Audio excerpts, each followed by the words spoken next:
तो हमें पढ़ना है कंपोजिट नंबर के बारे में, ठीक है।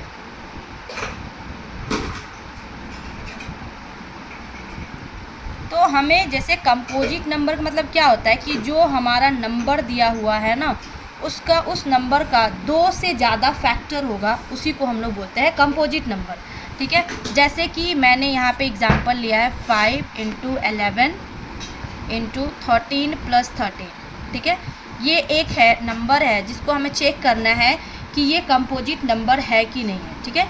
इसमें से हम क्या कर लेंगे, 13 को कॉमन ले लेंगे। यहाँ भी 13 है, यहाँ भी 13 है, तो जब यहाँ से हम 13 कॉमन लेंगे तो 5 × 11 + 1 बचा, यानी कि ये हमारा बचा 13 × ये 11 5 जा 55 + 1 यानी कि 56, 13 × 56।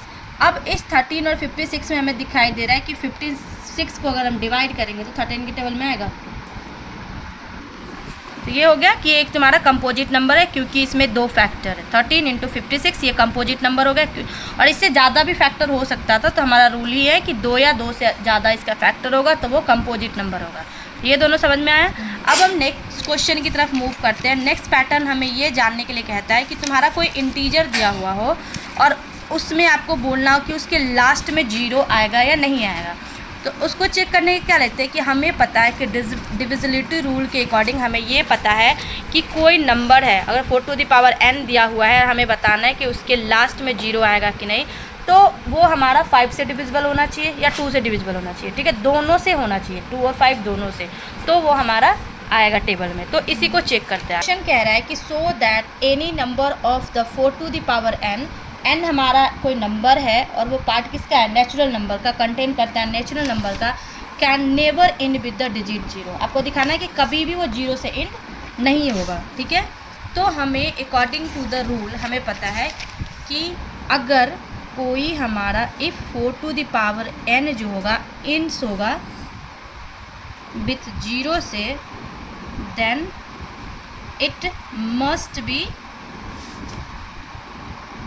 it must have a 5 as a factor, ठीक है, क्योंकि डिजिटलिटी रूल के अकॉर्डिंग 0 कब आता है, जब वो 5 के टेबल में आता है। तो 5 एज अ फैक्टर होगा, तो हमारा 4 टू द पावर n जो होगा वो क्या होगा कि इसके एंड में 0 आएगा। हमेशा प्रूफ करने के लिए हम लोग कंट्रोवर्सी लेते हैं कि अगर हमें ये प्रूफ करना है कि ये नहीं होगा तो हम प्रूफ करेंगे कि होगा, ठीक है, कि ये है। पहले हम प्रूफ करेंगे कि ये है, तो हमने पहले मान लिया कि इसका एंड में 0 होने के लिए 5 का फैक्टर होना चाहिए।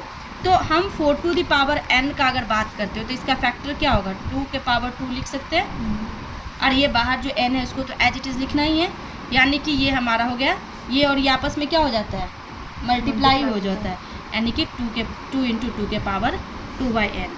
अब ये यहाँ पे हमें दिख रहा है क्लियरली कि 2 इज़ द ओनली फैक्टर, ये क्या है, 2 हमारा क्या है, प्राइम नंबर है, तो ओनली प्राइम फैक्टर ऑफ 4 के power n। So and we can also say fundamental, therefore we know that, या सिंपली यहाँ पे एक लाइन मेंशन कर सकते हैं कि so it's clearly visible 5 is not a factor of 4 to the power n, therefore 4 to the power n never ends with 0। यही सेम चीज़ अगर हमारा 4 टू द पावर n के जगह पे 6 टू द पावर n होता तो हम इसको कैसे ब्रेक करते हैं, 6 को ब्रेक करते 2 × 3, यानी कि इसका फैक्टर क्या आया, 2 और 3 आया, इसका फैक्टर 5 है नहीं है, तो हमारा जो यहाँ पे हम एज्यूम करते हैं वो कंट्राडिक्ट हो गया कि हमारा 5 जो है वो फैक्टर है ही नहीं इसका। तो जब इसका 5 फैक्टर है ही नहीं 6 का, तो ये इसके 6 टू द पावर n के एंड में हमारा 0 नहीं आएगा। Got it.